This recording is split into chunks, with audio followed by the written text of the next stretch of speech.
with the next session. So the next session is going to be on tooltip automation, and Rajiv and Rakesh both are here. So all yours. Am I audible? Good afternoon, everybody. The session that we're going to present today is on tooltip automation. This is a proof of concept that we at Ericsson had done recently. Something about us, myself Rajesh and he's Rajiv. We both are working with Ericsson for last 5 years. It's the first time that we have been selected to give a presentation in this STC annual conference. Previously, we have given the presentations at UAE Europe conference and at SOAP conference. Apart from that, we are regular presenters at STC regional conference in Delhi, NCR. By the way, don't go by the photograph. That's magic of Photoshop.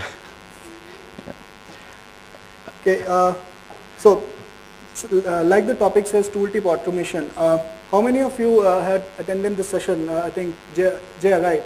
So she was talking about that that they have streamlined a process where they are reviewing. I mean, as a technical writer, they are reviewing the tooltips and all to make that a quality. I mean, just to improve the quality of the product. So, how many of you are familiar with that kind of process? If you have any. Okay.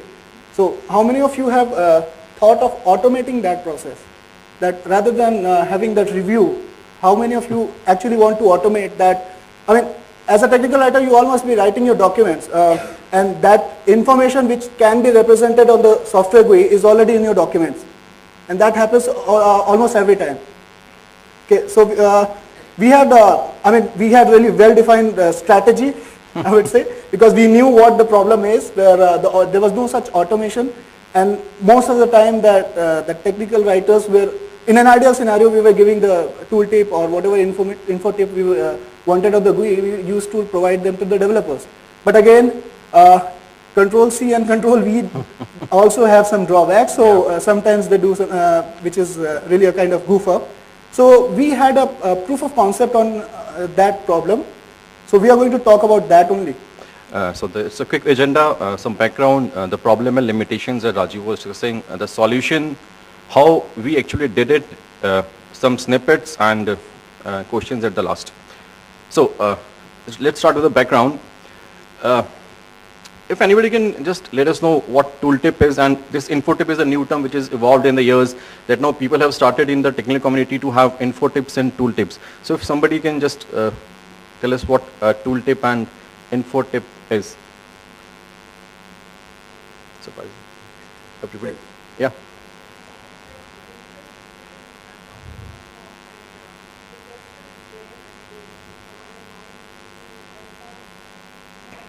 Yeah. Yep. It's a so if you talk about the toolbar options, you hover the mouse on the toolbar icons that give you a small text. That's a tooltip. Now coming to the infotip, infotip is something new. If you have seen the new MS Word that's evolved, there it gives you an option that apart from a small tip, it gives you how to do the thing. So infotip is basically more detailed of the tooltips. So we have compiled some definitions from Wikipedia and MSDN. It says that the tooltip or the infotip or a hint is a common graphical user interface element. A tooltip is a small pop-up window that labels the unlabeled controls, as she was saying, such as unlabeled toolbar controls and the command buttons. And infotip is a small pop-up window that concisely describes the objects being pointed to, such as description of toolbar controls and all such stuff. Okay, before moving to the next slide, I would like to know how many of you write documents in XML environment? And how many are thinking about moving to an XML environment? Okay, as we know, XML really gives us a good flexibility that you want, whenever you have a source in an XML, you can fetch information from there. There are different technologies or different methods that you can fetch information from an XML source. So, before we go into detail of that, how we did it, there was I call it old school method, since that's how it has been done traditionally, where the ways of working were defined, they were manual. So most of the application, the tooltip was created manually, whether I as a technical writer give it to the developer, or most of the scenario the technical writer is not giving that information, developer is writing, and they are having punctuations and all the errors. And in an ideal scenario, we are writing the information and we are giving it to the developers who are coding into the GUI. But again, there is no automation. You are writing a document and you are giving that information to the developer, and then the developer is just using that information in the GUI. So it has certain problems and limitations. The first one is it's a manual work. Whether it's technical writer or it's a developer, both have to do the work manually. The technical writer writes the tooltips manually and passes on information to the developer in, say, Excel format or in any format, and the developer in turn either copies or pastes it, but it's again a manual work for the developer.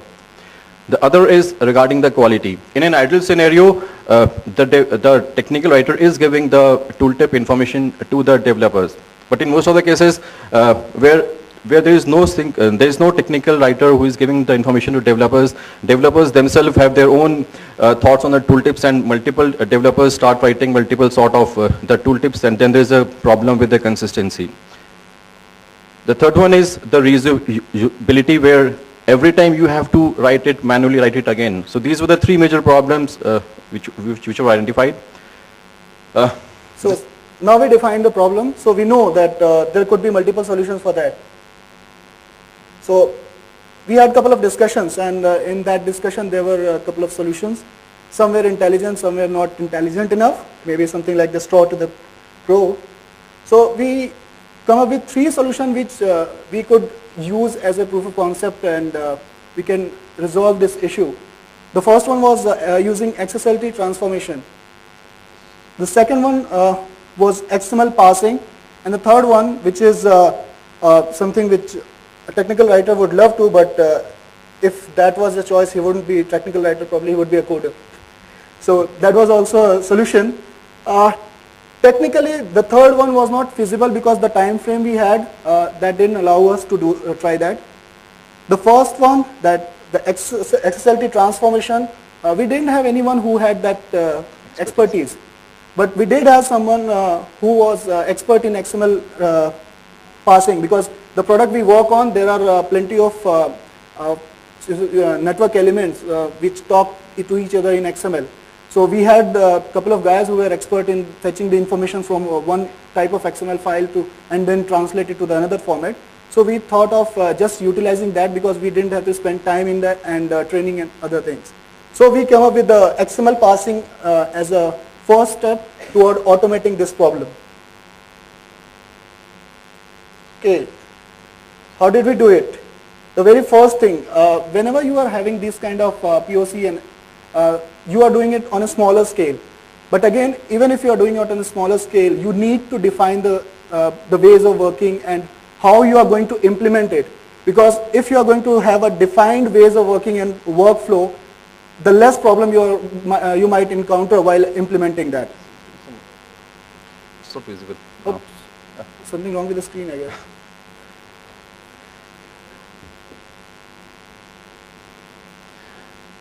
Well, Murphy is the commercial breaks, but a break without a commercial is even boring. Okay. So, how did we do it? So when we started this POC, we defined a way of working, that how we are actually going to implement it, because we were talking about reusing the, okay, just a minute. Oh. I think it's okay now. Okay.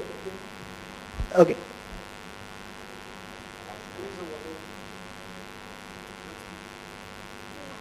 I had a lunch around 12, so it's been 4 hours, so there will be some side effects.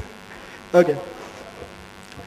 Okay, so we defined a workflow, because we were talking about reusing the information. I mean, we had XML documents where we already have the information available, which can be reused in the software GUI. So we defined a workflow where we are writing, the technical writer is writing the information which can be reused.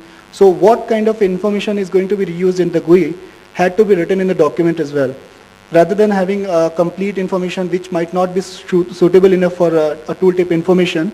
So that kind of strategies were defined, and we followed document structure in such a way where we defined that what kind of information can go into tooltip, and we defined tags for that. So all the ways of working were defined.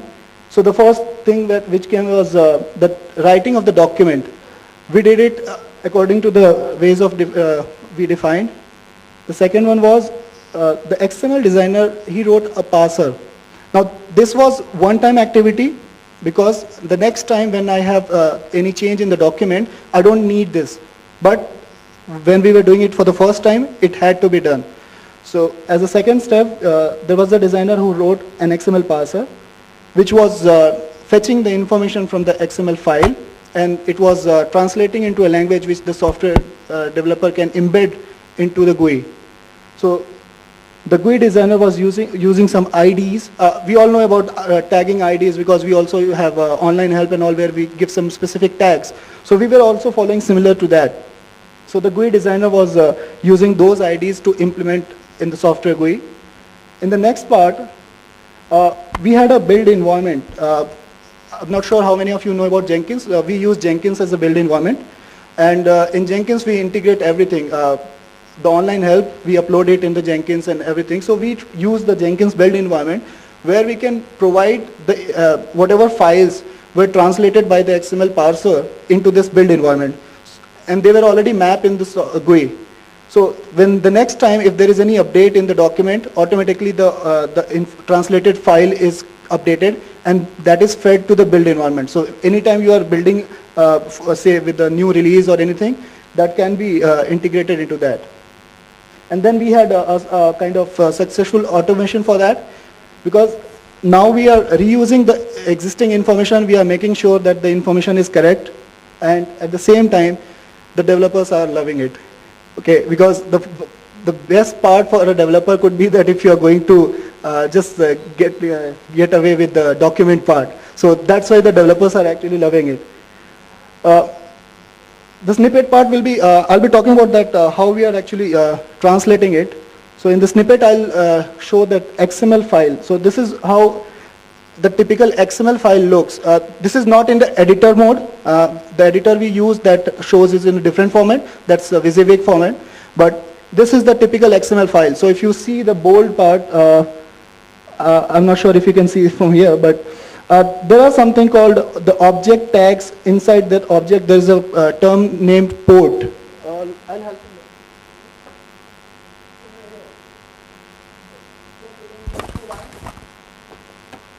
So that was a GUI term, port. It could be in a form format where you have you define that what will be the URL or IP address and then the port of the specific server. So this was in the XML part.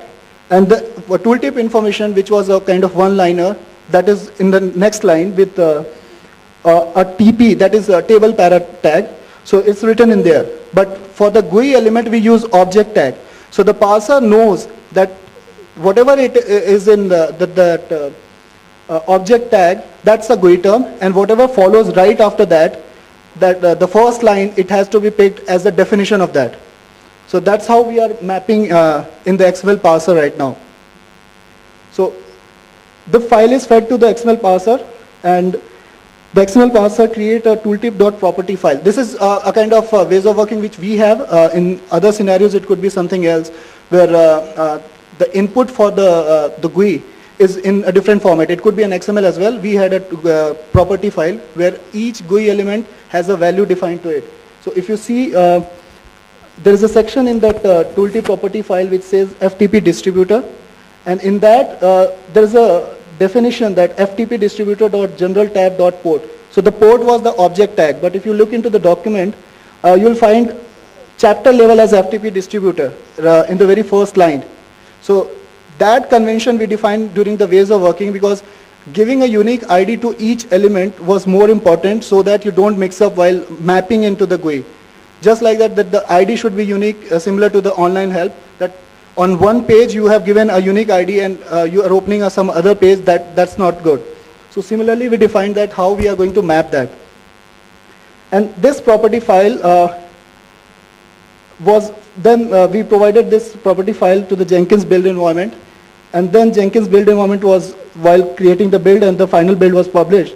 So this is how it looks in the GUI. So if you see that port, so there is a tooltip, might not be clearly visible, but it's highlighted over there. So when you mouse over, you hover your mouse on that part in the GUI, you will see the information, the same information which was written in the document.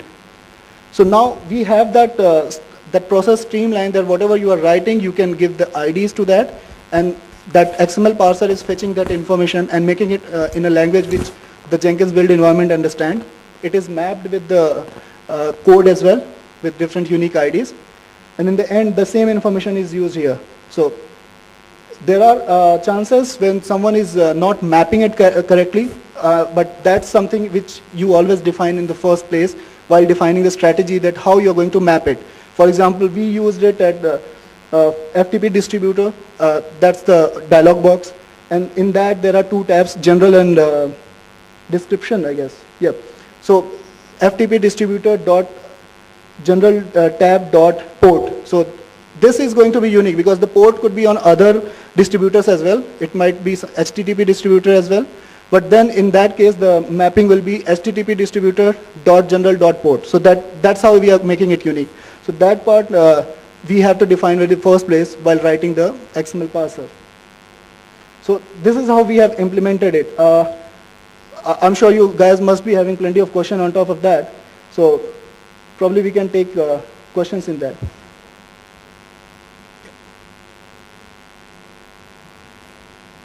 Yeah, sure.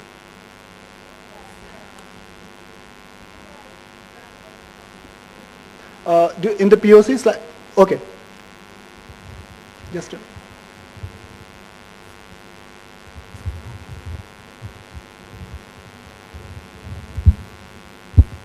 Please stand up, introduce yourself, then ask your question. Thank you very much.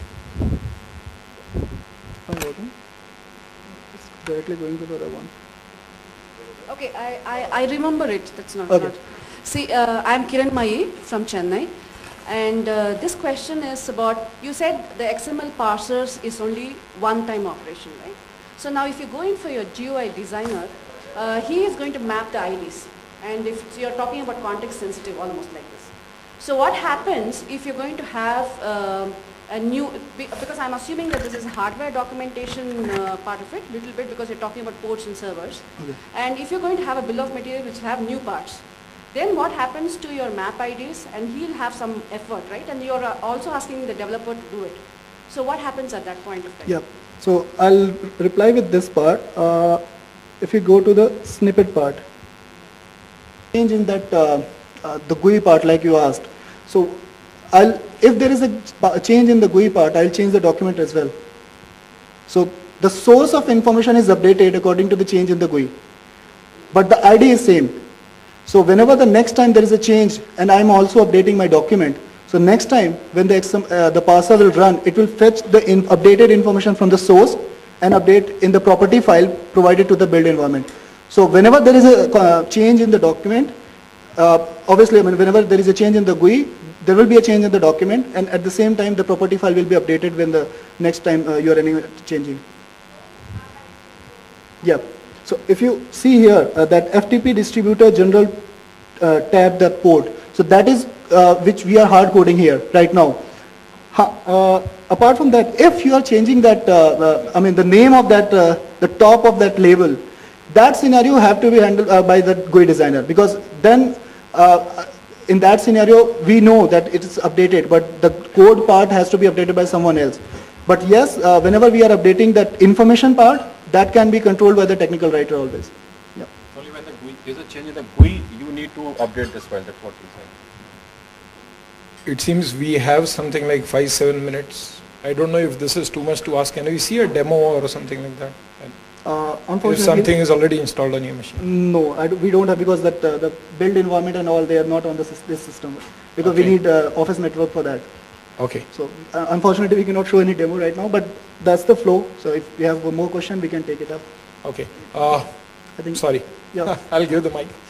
So can you put a demo or a video on YouTube and maybe share a link, because we would like to see this in the environment and Yeah, the that we can output do. getting Yeah, out of there. Definitely, that we can do. Thank you.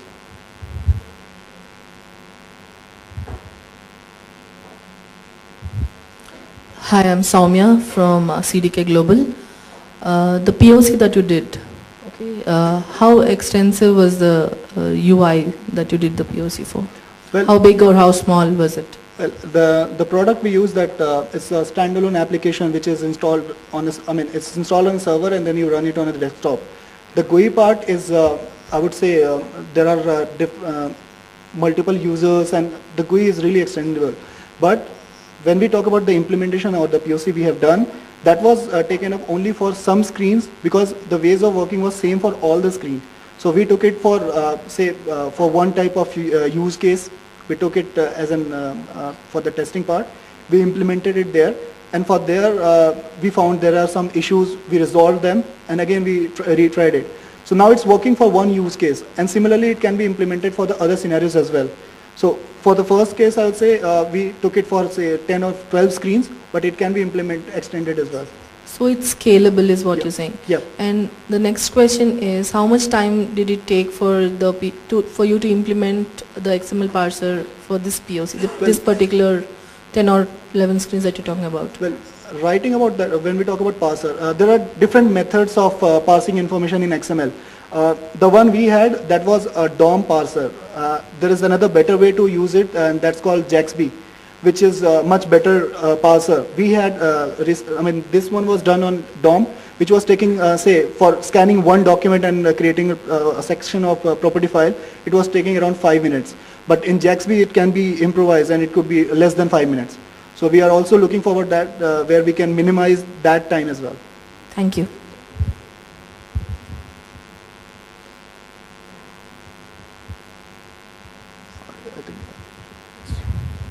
Hey Rajiv, nice presentation. Rajesh here. Are there any alternatives that you tried apart from using the XML parser? We didn't try anything else, but like I said, we had XSLT transformation option as well.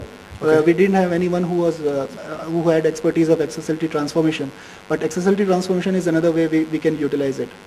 Okay, a lot of organizations are researching into using Python and JSON. Do you have any thoughts on that? We have not looked into that, but probably now we can look into that. And thanks for pointing it out. Sure, thanks.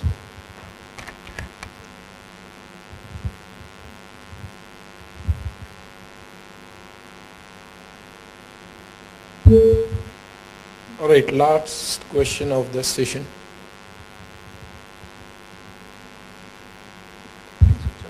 Hi, my name is Sudhir Padmashali. I'm from Tipco Software. You mentioned about the build environment which you used was Jenkins. Have you also tried it in some other environment, like for example in Eclipse? Not in Eclipse because Jenkins was the standard build environment we use in all the products in Ericsson where we work on. So we have not tried in another environment. But yes, if we talk about the way it is implemented, the build environment could be anything.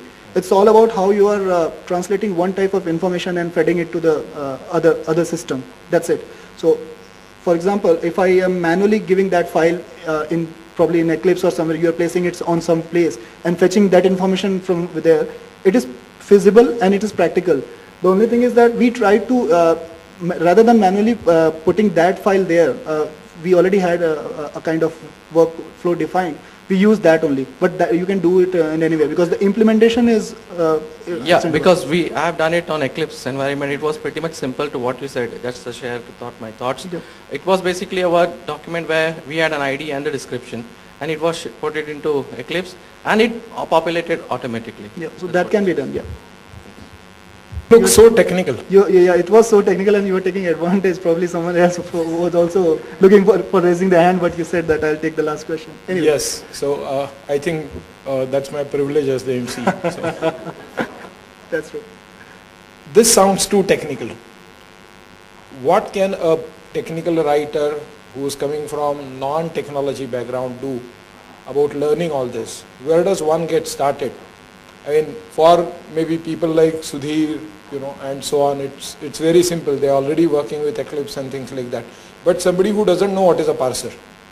So how does a totally non-technology background technical writer get started with it? Are there any recommendations you would like to make? That was something which I really wanted to point out, because I really am not very code or geek kind of guy. It's all about that how open your mind is while you're working on a product. Like I said, the product we work on, it has different network elements where different XMLs are converted from one format to another format. And that I know that my product is having that functionality. And I knew that there are guys who are actually writing some kind of parser. So it was just a wild thought in my mind that my authoring environment is XML based. Why can't I translate that information from one type to another type which is understandable by the machine or the code? So the writing of the parser, that was not done by me. For that I had a developer. So if we talk about that how you start, just keep exploring that how your product is working, and probably you can get a workaround from there. That's what I can say. Okay, thanks a lot. So I'm sure some people are going to catch you offline and quiz you more. I'm here till cocktail party, so. I'm glad you mentioned that. Yes. But catch him before he... But if you want better ideas and better solution, catch me during the cocktail party. Okay. So thank you very much. And I would request... Jaya, you are here. Great. So I'm going to request Jaya to hand over a memento to Rajesh, and I beg your pardon. Is it Rajesh or Rakesh? Okay. So the spelling is right.